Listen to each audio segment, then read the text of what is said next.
كيف تتخطى الخوف من الفشل؟ الخوف من الفشل هو شعور طبيعي يمر به الجميع، سواء في بداية مسيرتهم لتحقيق حلم أو أثناء محاولة مواجهة تحديات الحياة. لكن هذا الشعور قد يصبح عائقا حقيقيا إذا لم نتعامل معه بحكمة. إليك خطوات عملية ونصائح تساعدك على التغلب على الخوف من الفشل وتحقيق النجاح. 1. افهم الخوف من الفشل. قبل أن تتغلب على الخوف من الفشل، عليك أن تفهم مصدره. غالبا ما ينشأ الخوف من الخوف من نظرة الآخرين.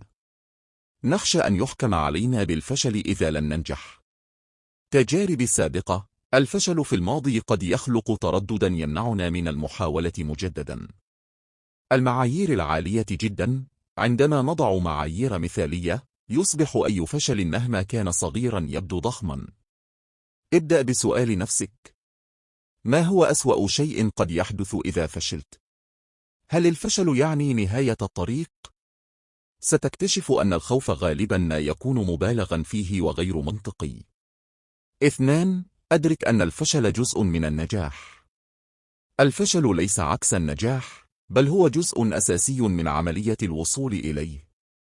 جميع الناجحين الذين نسمع عنهم فشلوا مرات عديدة قبل أن يحققوا أهدافهم. على سبيل المثال، توماس إديسون حاول أكثر من 1000 مرة قبل أن ينجح في اختراع المصباح الكهربائي. ستيف جوبز تم فصله من الشركة التي أسسها، لكنه عاد وأطلق منتجات غيرت العالم. تذكر دائما أن الفشل ليس نهاية الطريق بل خطوة نحو النجاح. 3. غير طريقة تفكيرك. العقلية التي تحكم نظرتك للفشل تلعب دورا كبيرا في تجاوزه. عليك تبني عقلية النمو بدلا من التفكير في إما أن أنجح أو أفشل، فكر في إما أن أنجح أو أتعلم. استخدم كلمات إيجابية مثل أنا أتعلم شيئا جديدا بدلا من أنا خائف من الفشل.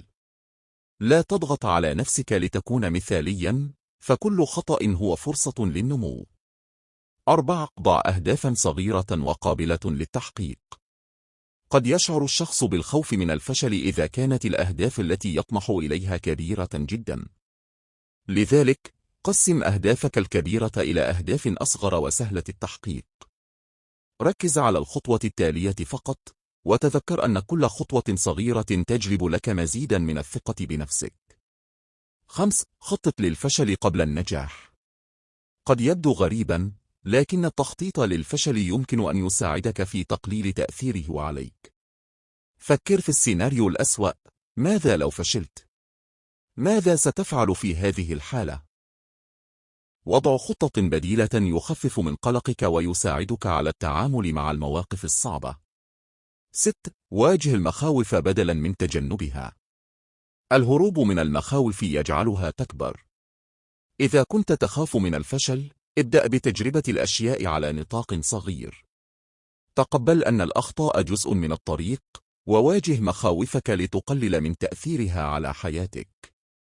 7. توقف عن مقارنة نفسك بالآخرين. المقارنة بالآخرين قد تدمر ثقتك بنفسك وتزيد من خوفك من الفشل. ركز على تقدمك الشخصي ولا تلتفت إلى نجاحات الآخرين. تذكر أن لكل شخص رحلته الخاصة ووقته الخاص. 8. تعلم من الفشل السابق. إذا مررت بتجربة فشل، فكر فيما تعلمته منها. كيف يمكن أن تحسن نفسك أو استراتيجياتك في المستقبل؟ استخدم الفشل كأداة للتطور. 9. اطلب الدعم إذا لزم الأمر. إذا كان الخوف من الفشل يؤثر عليك بشكل كبير، تحدث مع أشخاص تثق بهم. يمكن أن يساعدك الدعم من الأصدقاء والعائلة على تخطي هذا الشعور. كما يمكنك الاستماع إلى تجارب الآخرين الذين تخطوا مخاوفهم. 10. ركز على الحاضر وليس المستقبل.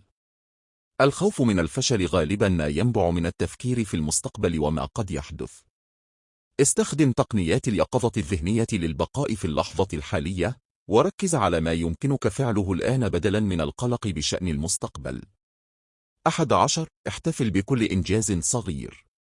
حتى لو لم تحقق هدفك النهائي بعد، احتفل بكل خطوة نحو النجاح.